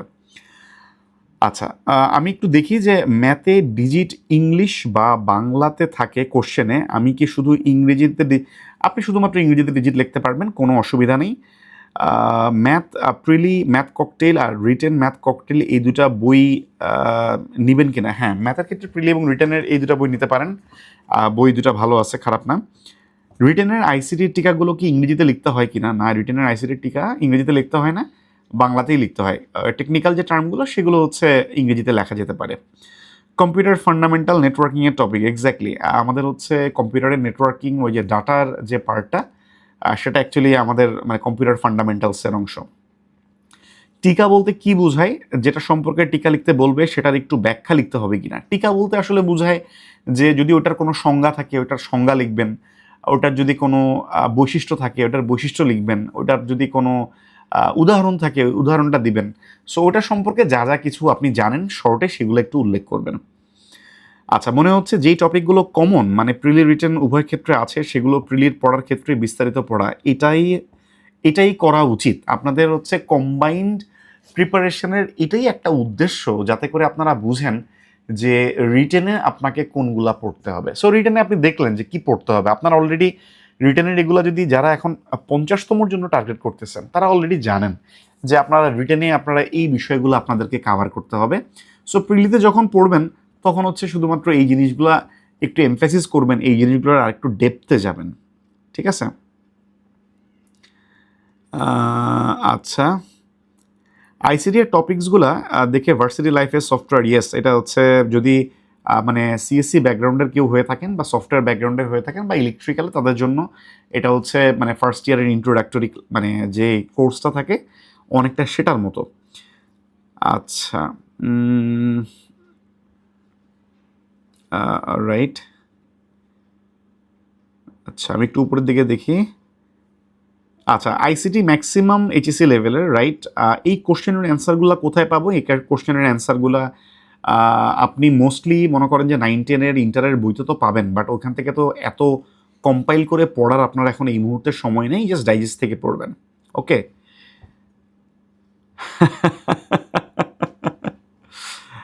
Thank you so much. আমার সবগুলা কোটেশন মানে হচ্ছে এটা হচ্ছে বাণী সমগ্র, ডোন্ট ওয়ারি, এর বাইরে আর কিছুই পড়তে হবে না। যতদিন পর্যন্ত আপনি আপনার লক্ষ্যে না পৌঁছাবেন ততদিন পর্যন্ত চেষ্টা চালিয়ে যাবেন। Thank you so much, exactly এগুলো একটু মাথায় রাখবেন। আচ্ছা, প্রিলির সাথে রিটেনের প্রস্তুতি কিভাবে শুরু করব, কিভাবে পড়লে দুটোই সমানভাবে আগানো যাবে, টপিক ধরে পড়া শুরু করব কিনা। প্রিলির সাথে রিটেনের প্রিপারেশনের জন্য আমার কাছে মনে হয় প্রিলিতে আপনি যখন পড়বেন, এখানে যেমন এই যে আজকের ক্লাসটা যে করলেন, যেমন দেখেন ম্যাক্সিমামই কিন্তু আমি বলবো 70% হচ্ছে প্রিলির মিনারির আপনার পড়াশোনা। সো এই 70%ই আপনি যদি ভালো করে পড়েন তাইলে হচ্ছে আপনি মানে রিটেনের টাইমে আপনার পড়ার প্রেশার কমে গেল। বাকি 30% আপনি রিটেনের টাইমেও পড়তে পারবেন, কোনো অসুবিধা নেই। এবং যেগুলো রিটেনের জন্য স্পেসিফিক আপনার যদি সময় থাকে সেগুলো যদি কিছুটা গুছায় রাখেন, ওকে, ডাইজেস্ট থেকে একটু দাগায় রাখলেন, আমি যে কোশ্চেনগুলো বললাম সেগুলো একটু আপনার রিটেন ডাইজেস্ট থেকে দাগায় রাখলেন, দ্যাটস ইট, এটাই তো অনেক অনেক দূর আগায় রাখবে আপনাকে ইনশাল্লাহ।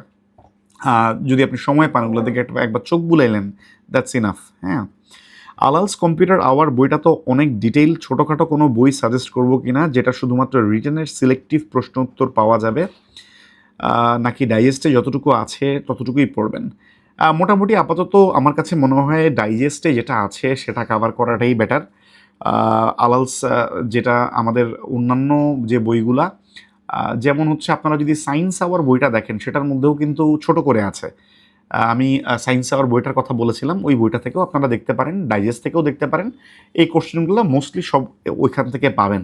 Science Hour is a very good book. আমার কাছে মনে হয় অল্প কলেবরে, যেটা স্টুডেন্টদেরকে ভয় পাওয়ায় না, যেটাতে কন্টেন্ট মোটামুটি হচ্ছে মানে কাভার করার মতো, ওরাকলের বইয়ের কলেবর দেখলে আর মানে সাহস হয় না যে ওই বইটা দেখার জন্য।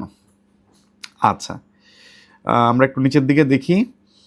আহ, ও ভাইয়া সায়েন্স আওয়ার, আচ্ছা নিচের দিকে আমরা দেখলাম ভাইয়া সায়েন্স আওয়ার কি পড়বো না তাহলে? সায়েন্স আওয়ার অথবা ডাইজেস্ট। আমি যখন ডাইজেস্ট বলি মানে বুঝে নেবেন যে রেফারেন্স বইয়ের কথা বলতেছি আর কি, হয়তো বা বলতে গেলে দুটার কথা সবসময় মানে উল্লেখ করতে পারি না। ওই যে সায়েন্স আওয়ার অথবা ডাইজেস্ট। ওকে ভাইয়া, ইউজুয়ালি সায়েন্স কোশ্চেনগুলোর অ্যান্সার কত বড় করা উচিত? সাধারণত 0.5। সায়েন্স কোশ্চেনে কত বড় করা উচিত এটার দিকে কখনোই মাথায় রাখবেন না। সায়েন্স কোশ্চেনে যতটুকু চাইছে ঠিক ততটুকুই দিবেন। কোনোটাতে সংজ্ঞা চাইছে সংজ্ঞা দিবেন, সাথে একটা উদাহরণ দিবেন, শেষ। কোনোটাতে বলছে যে এটার পূর্ণরূপ লেখো, এটার পূর্ণরূপ লিখে দিয়ে চলে আসবেন, শেষ। এছাড়া আপনি সায়েন্স লিখে শেষ করতে পারবেন না, সায়েন্সে এত লিখা। যেমন মনে করেন যেটা 2.5 মার্কসের থাকবে, ওইটাতে আপনি মনে করেন যে থাকবে যে পরিবেশ দূষণ রোধে বা এটার প্রতিকার করার জন্য কী কী কাজ করা যায়। সো ওইটাতে আপনি মনে করেন যে 2.5 মার্কের জন্য 5টা পয়েন্ট বা 7টা পয়েন্ট লিখে দিয়ে আসলেন, শেষ। এর বাইরে আর কিছুই না। মানে ওটার জন্য আপনি half page, sorry 1 page 1.5 page আপনি লিখবেন, এটা এটা এটা চিন্তা করার দরকার নেই। ঠিক আছে? আচ্ছা আচ্ছা, ইনকেস কোনো কোশ্চেন কমন না পড়লে ভাই ইচ্ছা মতো অ্যান্সার লেখা কি উচিত হবে? সায়েন্সের ক্ষেত্রে আমার মতে না। বাট যদি এমন হয় যে আপনি মনে করেন যে কোনো কোশ্চেন হয়তো বা আপনি একটু ধারণা করতে পারতেছেন, হ্যাঁ, যে এটা মনে হয় যে এটা এরকম হইতে পারে, সেটা আপনি কিছুটা অ্যাটেম্প নিতে পারেন। বাট যদি একেবারে মানে ইররিলেভেন্ট বা আননোন কোনো কিছু থাকে, সেটা হচ্ছে আমার কাছে মনে হয় যে অ্যাড্রেস না করা বেটার, স্পেশালি সায়েন্সে। বাট যদি বাংলাদেশি অ্যাফেয়ার্স, বাংলা, ইংরেজি এগুলোতে তো দেখা যায় যে একেবারেই আপনার কোনো ধারণা নাই বা আপনি একেবারেই জানেন না, এমন জিনিস থাকার চান্স খুব কম থাকবে। আপনি দেখবেন রিটেনের প্রিপারেশন শেষ করার পর মানে এমন জিনিস দেখবেন তো তুলনামূলক অনেক কমে যাবে।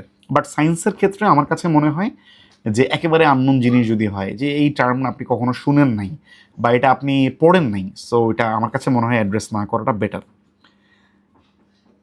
পিএসসির মতো নিজের সব কাজেও তাড়াহুড়ো শুরু হয়ে গেছে, কি একটা অবস্থা। আচ্ছা ভাইয়া, আচ্ছা পরের কমেন্টটা দেখি। ভাইয়া সায়েন্স আওয়ারের চেয়ে সায়েন্স ককটেলের লেখা বেশি ইনফরমেশন সাজানো মনে হচ্ছে।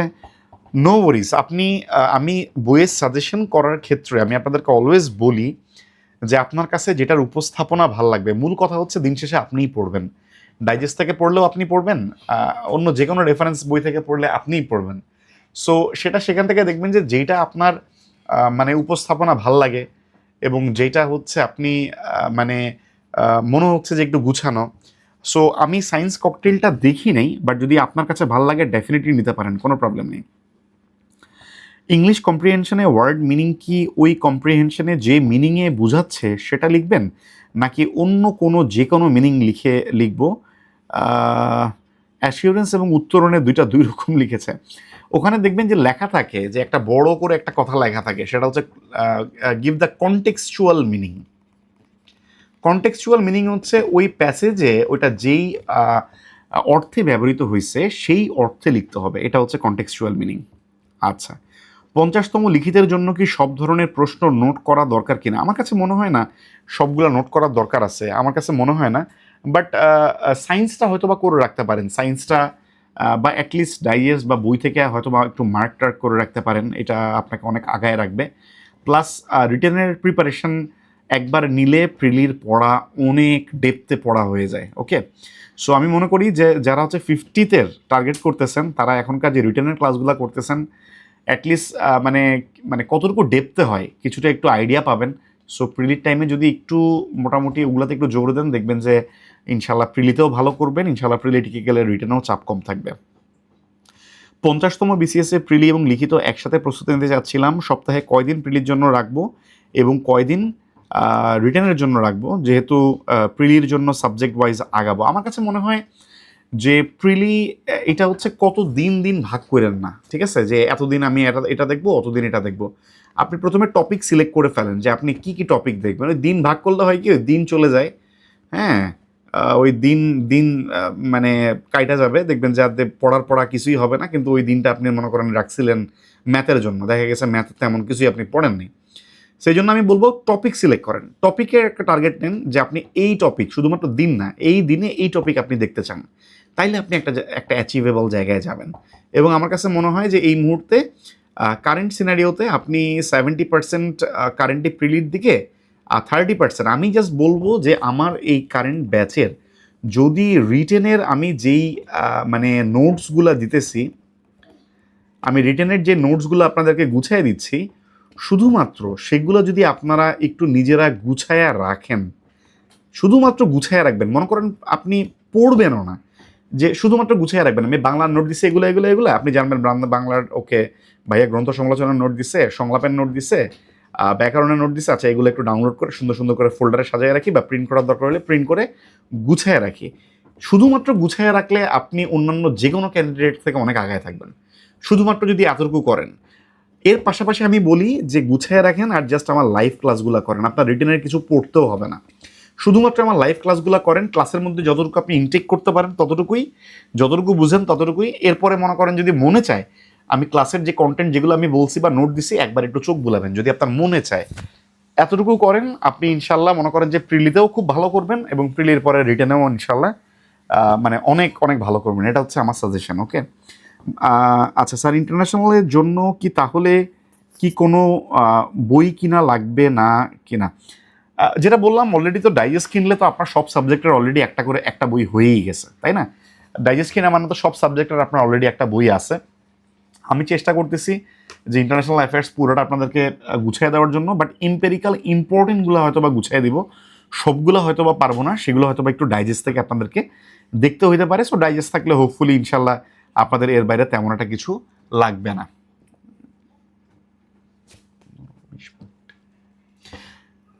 তো এখন আমরা এরপরে আমরা আমরা কোশ্চেন আনসারগুলো একটু দেখি মোটামুটি শেষের দিকে, এরপর হচ্ছে আমরা ওই প্রিলির পার্টের এই জিনিসটা দেখবো, ওটাতে হয়তো বা 10 মিনিটের মতো লাগবে। সো আমরা বাকি কোশ্চেনগুলো একটু দেখি। ভাইয়া লাইভ এমসিকিউতে উইকলি এক্সামে 90 থেকে 95 পাচ্ছেন, কাটমার্ক হচ্ছে 110-20-এ।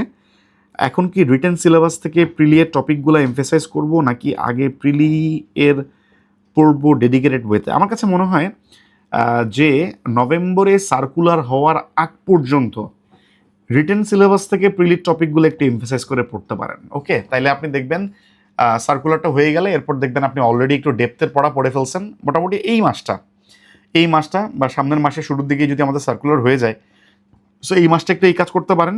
এরপরে হচ্ছে আবার একদম জাস্ট প্রিলিতে সার্কুলার হয়ে গেলে তারপর প্রিলি, একদম ডেডিকেটেডলি প্রিলি দেখবেন ইনশাল্লাহ। স্যার আইসিটি প্রিলি এবং রিটেনের জন্য কোন বই কিনবেন? ওই যে যেটা বললাম সায়েন্স আওয়ার, বা হচ্ছে যে ককটেল, যেটা সায়েন্স ককটেল, অথবা ডাইজেস্ট। ডাইজেস্ট যদি থাকে আপাতত, যারা প্রিলি রিটেন কম্বাইন্ড প্রিপারেশন নিচ্ছেন 50তমর জন্য, তারা শুধুমাত্র একটা ডাইজেস্ট রাখবেন, তারা এখন অ্যাডিশনাল বইয়ের দরকার নেই। 50তম বিসিএস এর রিটেনে এখন রিটেন ডাইজেস্ট কিনে আমার রিটেন কোশ্চেনগুলো দাগায় রেখে একটু করে, হ্যাঁ ডেফিনেটলি অবশ্যই ভালো হবে। তাইলে একটু ডেপথেও গেলেন আপনি, ওই টপিকগুলোর ডেপথে, স্পেশালি সায়েন্স পড়লে দেখবেন আপনি প্রিলি সায়েন্স অনেক কিছু দেখবেন যে আপনি তখন আপনার পড়া হয়ে যাবে। ওকে, তখন আপনার প্রিলি সায়েন্সের কোশ্চেন একটু সহজ মনে হবে, অ্যাটলিস্ট সায়েন্সটা আগায় রাখতে পারেন, সায়েন্স আইসিডি যেটা। ম্যাথে প্রিভিয়াস কোশ্চেনের সবগুলা টাইপ শেষ করলে কতটুকু? আমার কাছে মনে হয় সবগুলা প্রিভিয়াস টাইপ কাভার করলে তো মানে আমার কাছে মনে হয় মোর দেন 85% কাভার হয়ে যাবে ইনশাল্লাহ। ওকে, খাতাতে প্রেজেন্টেশন ভালো করার উপায় কি? খাতাতে প্রেজেন্টেশন ভালো করার উপায় হচ্ছে ভালো প্রেজেন্টেশন এর খাতা কিছু দেখা, প্রেজেন্টেশন কিভাবে করে, কিভাবে করতে হয়, কোন দিকে এটা ডায়াগ্রামটা কিভাবে দেওয়া যেতে পারে। সো এগুলো একটু যদি দেখেন, যারা হচ্ছে অন্যান্যরাও ভালো প্রেজেন্টেশনের কিছু খাতা দেখবেন যে সোশ্যাল মিডিয়াতেও মাঝে মধ্যে পাওয়া যায়, যে অমুকের খাতা তমুকের খাতা, মডেল টেস্টের খাতা, সো ওগুলো একটু চোখ বুলাইতে পারেন, তাহলে দেখবেন যে প্রেজেন্টেশনে আপনিও কিছু আইডিয়া পাবেন। আচ্ছা, সো এবং আমি তো বললামই যে যেমন হচ্ছে কনসেপচুয়াল ইস্যুজের ক্ষেত্রে একটা ডায়াগ্রাম বা ফ্লো টাইপের কিছু একটা দিবেন, ম্যাপ দিবেন, কোটেশন যখন দিবেন তখন এটা মাঝ বরাবর দিবেন। রাইট আপে যেমন আপনি মনে করেন যে খাতায় লিখতেছেন, সো এমনি এমনি লিখলেন, একটা কোটেশন আসলো, কোটেশনটা আপনি এই জায়গাতে দিবেন। সো এখান থেকে আপনি কোটেশনটা লিখলেন, আবার কোটেশনটা এখানে শেষ করলেন, আবার আপনি এখান থেকে লেখা শুরু করলেন। তাইলে যেটা হবে, এই যে আপনি মাঝখানে এই কোটেশনটা দিচ্ছেন, এই কোটেশনটা একটা ফোকাস পায়। সো দেখতে সুন্দর লাগে। কোটেশন কখনো একেবারে শুরুর দিকে বা একেবারে কখনো শেষের দিকে এভাবে দেওয়া উচিত না। ঠিক আছে? আমরা প্রেজেন্টেশন নিয়ে আমরা কিছু কথা বলছি, আমরা আরও কথা বলবো ইনশাল্লাহ। ডোন্ট ওয়ারি, আস্তে আস্তে আপনাদের পরীক্ষার তো মানে এখনও যেহেতু মানে মাস দুয়েকের মতো আমাদের হাতে আছে, আমরা আরও কিছু আলোচনা করব। বিজ্ঞানের প্রিলি রিটেন বইয়ের কথা বলেছি ভাইয়া। 50তম বিসিএসকে উদ্দেশ্য করে কোন কোন সাবজেক্ট প্রিলি লিখিত নোট করে সায়েন্সটা আমার মতো এখন একটু আগাইতে পারেন। ওকে, আচ্ছা, okay, thank you so much. Bangladesh অ্যাফেয়ার্সের অর্থনীতি পার্টের প্রেক্ষিত পরিকল্পনার পার্টটা, আচ্ছা, যদি কাইন্ডলি একটু কষ্ট করে জাস্ট এই মানে মেসেজটাই আমাকে যদি একটু হোয়াটসঅ্যাপে পাঠিয়ে রাখেন, তাইলে হচ্ছে আমি একটু দেখে রাখবো। Thank you so much. মানে অনেক মানে কাজ হয়তো বা করা হয়েছে, কিছু হয়তো বা টাইপও থাকতে পারে, কিছু রিচেকের করার প্রয়োজন হতে পারে। আপনাদের যদি চোখে যে কোনো কিছু পড়ে আমাকে হোয়াটসঅ্যাপে একটু জানায় রাখবেন। এটাতে মানে ডেফিনেটলি আমি মানে এটা রিচেক করে আমি কারেকশন করে আমি ড্রাইভে দিয়ে দিব ইনশাল্লাহ। আচ্ছা, 50-এর জন্য এখনই রিটেন ডাইজেস্ট, একটা রিটেন ডাইজেস্ট রাখতে পারেন, কোনো ক্ষতি নাই এটাতে। ওকে, আচ্ছা, আসসালামু আলাইকুম। ওয়ালাইকুম আসসালাম। পড়ার স্ট্র্যাটেজিটা কেমন হইতে পারে? যেমন আমি যদি রেগুলার সকালে 2 আওয়ার ইংলিশ আর রাতে 1 আওয়ার ম্যাথ মেন্টাল পড়ি, আর টানা 8-9 দিন করে 4টা বই 35 দিনে শেষ করে বাকি দিনগুলোতে 2 দিন করে রিভাইজ করি, ফ্যান্টাস্টিক, খুবই ভালো আমার কাছে মনে হয়েছে স্ট্র্যাটেজি। আপনার নিজের জন্য যেমন সকালে আপনি রাখছেন, রাতে রাখছেন, সো এটা হচ্ছে আপনার নিজের রুটিনের সাথে অ্যাডজাস্ট করে রাখছেন। ডেফিনেটলি প্রত্যেকে এভাবে করে একটু আগাইতে পারেন, নিজের মতো করে একটা রুটিন ফিক্স করে। এটা ডেফিনেটলি আমার কাছে মনে হয় যে আপনি যে স্ট্র্যাটেজিটা ফিক্স করছেন খুবই ভালো। বাংলাদেশ বিষয়াবলীর প্রাচীন যুগ থেকে ব্রিটিশ শাসন, এটা অনেক কঠিন লাগতেছে, কিভাবে মনে রাখতে পারেন? আমার কাছে মনে হয় যে ওই সময়ের কিছু ইংরেজি ডকুমেন্টারি আপনারা হচ্ছে একটু ইউটিউবে সার্চ দিয়ে দেখতে পারেন, তাইলে দেখবেন যে অনেক সহজ লাগবে। ওকে, বাংলাদেশের প্রাচীন যুগ থেকে যে ব্রিটিশ কলোনিয়াল আমাদের যে টাইমটা, ওটার কিছু ইউটিউব ভিডিও দেখেন, তাইলে দেখবেন ওটার একটা মোটিভেশন পাবেন। ঠিক আছে? সো ওই জায়গাটা আসলে আমাদের নর্মাল জিনিসের সাথে আসলে রিলেট করে না তো। যেমন ভাষা আন্দোলন, মুক্তিযুদ্ধ পড়লে বোঝা যায় যে ভাষা আন্দোলন, মুক্তিযুদ্ধ আমাদের জাতীয় জীবনে অনেক ইম্পর্টেন্ট। সো এটা তো ডেফিনেটলি হচ্ছে মানে পড়ার আপনার একটা আগ্রহ জাগে। বাট প্রাচীন যুগ, ওই যে সেন যুগে কি হয়েছে, পাল যুগে কি হয়েছে, ওইটা আমি চেষ্টা করছি যতটুকু না পড়লেই না, এবং যতটুকু পরীক্ষায় আসে বিসিএস সহ অন্যান্য চাকরি পরীক্ষায়, শুধুমাত্র সেই পোর্শনটা রাখতে, পড়ায় একটু মোটিভেশন আনার জন্য আপনি একটা ভিডিও দেখে নেবেন। ওকে,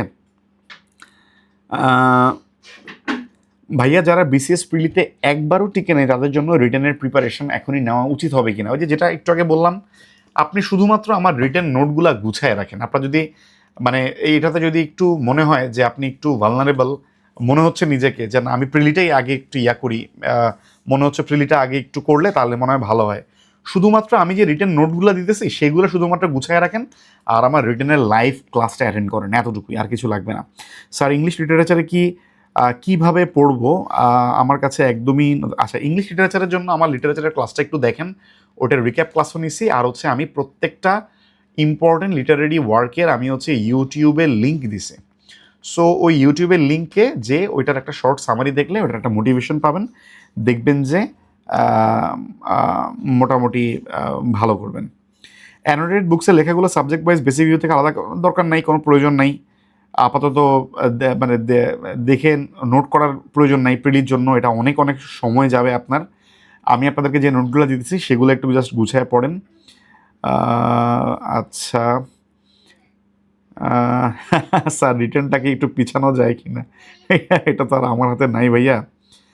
আচ্ছা, আচ্ছা, আজকে বই কিনছেন বাংলা ব্যাকরণ 60 নম্বরের, আচ্ছা, শিকড় 140 নম্বরের অ্যাসুরেন্স গ্রন্থ সমালোচনা, আমার শিট শুধু পড়বেন, English assurance, Bangladesh affairs unique, Hasan Zahid, okay, international affairs basic view, men's map, science, okay, then হচ্ছে ম্যাথ ককটেইল, মেন্টাল প্রিভিয়াস পড়ব, ফ্যান্টাস্টিক। আমার শিটের বাইরে কোনো কোশ্চেন সাজেশনে থাকলে সেটা খুঁজে শুধু বই থেকে সেটা পড়বো, এক্স্যাক্টলি। ব্যাকরণের 60 নাম্বারের, ব্যাকরণের 60 নাম্বার বলতে হচ্ছে আমাদের বাংলা ব্যাকরণে তো 30 মার্ক থাকে ব্যাকরণ বিষয়ক প্রশ্ন। সো ওটার নোট অলরেডি আমার দেওয়া আছে, ওটার পিডিএফ অলরেডি দেওয়া আছে, ড্রাইভে দেখলে পাবেন। ভাইয়া আমার লাইভ উইকলিতে আচ্ছা কাটমার্ক আসে কিন্তু 47 প্রিলি হয় নাই নেগেটিভ মার্কিংয়ের কারণে। আমার প্রিলির প্রতি আচ্ছা লাইভে উইকলি কাটমার্ক আসে বাট 47 প্রিলি হয় নাই নেগেটিভ মার্কিংয়ের কারণে আমার প্রিলির প্রতি। ও আপনি তার মানে হচ্ছে আপনার প্রিলি মোটামুটি অলমোস্ট গুছানো আছে। আপনি আমার কাছে মনে হয় একটু রিটেনটাকে একটু ফোকাস রেখে প্রিলিটা একটু রিভিশনে রাখেন, তাইলেই আমার কাছে মনে হয় ভালো হয়। যাতে করে হচ্ছে 50-এর পরে যখন দেখবেন যে 47-এ কি একটা দৌড়াদৌড়ি লেগে গেছে, 2 মাসের মধ্যে রিটেন পরীক্ষা, আপনারাও সেম দৌড়াদৌড়িতে পড়বেন যাতে ওই টাইমে একটু আগায় থাকতে পারেন। রিটেনের জন্য কোন রেজিস্টার সবচেয়ে বেশি ভালো হয়? আমি মনে হয় কোশ্চেনটা বুঝি নাই, কুইচ রেজিস্টার নাকি কোন ডাইজেস্ট? আচ্ছা ভাইয়া রিটেনের ডাইজেস্ট কোনটা প্রিফারেবলি বেটার মনে হয়? আমি রিটেনের ডাইজেস্টের ক্ষেত্রে আমার কাছে মনে হয় অ্যাসিউরেন্স এর বাইরে তেমন কোনো ডাইজেস্ট আসলে ভালো ডাইজেস্ট আমি পাই নাই রিটেনের জন্য। বাংলা সাহিত্যে আধুনিক যুগে আপনি কবি সাহিত্যিকদের কবিতা কোটেশন দেননি, কবিতার কোটেশন পড়তে হবে কি না, এটা একটা খুবই ভালো পয়েন্ট। কবিতার কোটেশন আসলে ওটা তো শুরু আছে কিন্তু শেষ নাই। ইম্পর্টেন্ট কোটেশনগুলো দেখি আমি ইনকর্পোরেট করা যায় কিনা। স্যার ফেনোম জব সলিউশনের নাকি অনেক বেশি ভুল, এইটা কি নেওয়া ঠিক হবে কিনা? আপনি ক্র্যাক দেখেন তাইলে, ক্র্যাকের 2টা ভার্সন, 2টাই বাজারে অ্যাভেলেবল যদি থাকে 2টাই নিয়ে নেন। ভাইয়া অ্যাসিউরেন্স ডাইজেস্ট এখনও বাজারে আসেনি আর 10 দিনের মতো সময় লাগবে, তাহলে বাংলাদেশ বিষয়গুলি আমার দেওয়া প্রশ্নগুলো কোথা থেকে পড়বেন?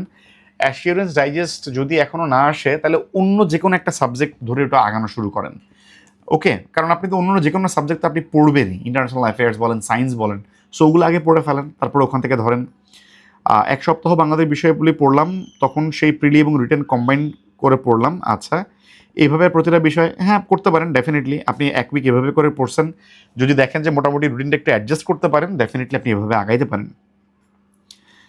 আচ্ছা ভাইয়া রিটেন ডাইজেস্ট বললাম, অ্যাসিউরেন্স। আচ্ছা ভাইয়া 9-10 এবং 11-12-এর বোর্ড বই কি পড়া লাগবে কি না এভরি সাবজেক্ট? কোনো দরকার নেই, আপাতত প্রয়োজন নেই।